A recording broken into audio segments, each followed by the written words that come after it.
a dreary morning in Washington, D.C., layers of donated clothes keep them warm. All they have resides at their feet or in their arms. Finding shelter and food defines their day. Dawood Proctor knows this struggle all too well. I mean, I see people come past and laugh at the homeless and you know, might look down on them, but if you really look at it, a lot of people ain't number one step away from being this way. Franklin Square is one of many places in the nation's capital inhabited by those without a home. And it sits just 2 blocks from 2 very different houses. To the west, the White House. To the east, Mayor Kebab House. This is Sunday morning. Owner Qazi Manan was in early on this particular day. With every dish, magic is that how much you had to stir it. He and his staff are preparing a special feast for customers at his Pakistani Indian restaurant. Potato, cauliflower, chicken, naan bread, chickpeas, and vegetable biryani. But these dishes are destined for an audience that's rarely welcome in elegant eateries. I knew about this place being here and passed it through my everyday travels. For the past few months, Manan has opened his restaurant to the homeless. Oh, we are blessed. Look, blessings are here. They're waiting for us to serve them. Isn't it amazing? Sometimes it comes in 15, 20. Sometimes they come like nobody. We are waiting. God, please send somebody, right? Nearly 20 people on this day, rainy, cold, and wet. Oh, came in from the elements for lunch. What you guys like to drink, tea or coffee? They're treated like any other guest. Tea, okay. What about you? Except for one key difference. Coffee. You, brother? They eat for free. Anytime, any day. Restaurant is open. You are most welcome. You are most welcome. You are our guest, just like other people. Anything you like with the menu or with the buffet, you're most welcome, eat free. Yes, it's shocking to me because I didn't think it was brothers out there that really cared for us to, you know, to help support the needs of the homeless. He went without rice. Give him a tandoori chicken. Give him potato cauliflower, and give him, you want bread? So we appreciate this guy right here bringing us down to eat, because sometimes on Sundays it's slow. Well, sometimes we got to go around and beg, or sometimes, you know, we get a cup and try to make money, to try to find ourselves way out to eat, trying to survive out here. You guys are the most important guests for me.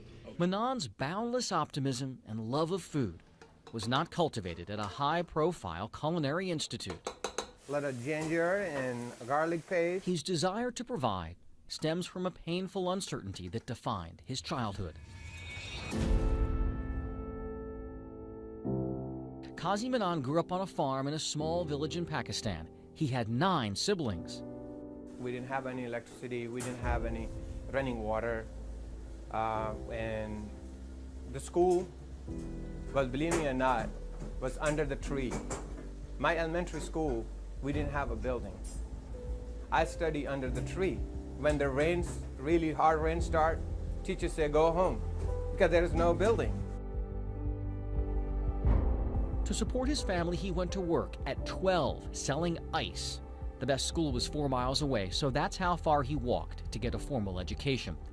In 1996, at the age of 25, Manan says his visa was miraculously approved, so he borrowed money from a cousin for a plane ticket to America.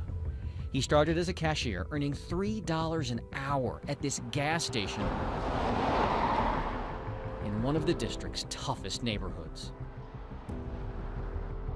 When I arrive in America, I have $3, just $3. And I started my life basically with nothing. Hard work would alter the arc of his life. He says he worked double shifts, then multiple jobs. He saved up enough money to buy 1 limousine. The idea that a kid who came from nothing could one day drive the rich and powerful around in luxury inspired him even more.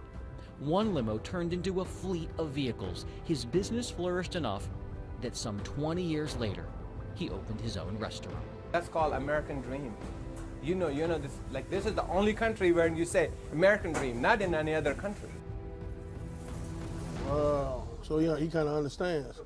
That's a good thing. Now that makes sense now? Yeah, it makes sense now. That make a lot of sense.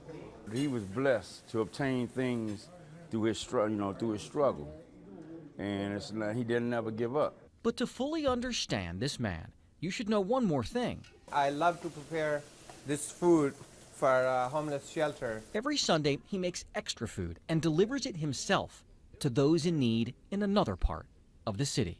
Come and try. Manan connected a few months ago on social media with volunteers who now spend their Sundays dishing out hot meals to the homeless. And they make you feel that you are valued. For shelter regular Ron Verker, having hope on the Lord's Day means everything to him. It's huge. It's huge to know that I'm just this nothing, I'm nobody, but God thinks I'm somebody. Yes, thank you, yes. Qazi Manan says a skeptic recently told him that if he gives his food away, he'll surely go out of business in no time. Manan believes the more he gives away, the more God will bless him.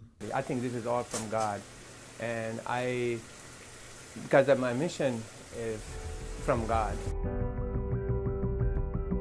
He will always carry with him what his mother told him about holding tightly to his faith in the face of despair.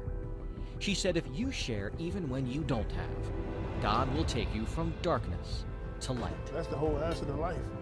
You know, being blessed by God. And God will help you. And I know he will. You know, you got to make the first step.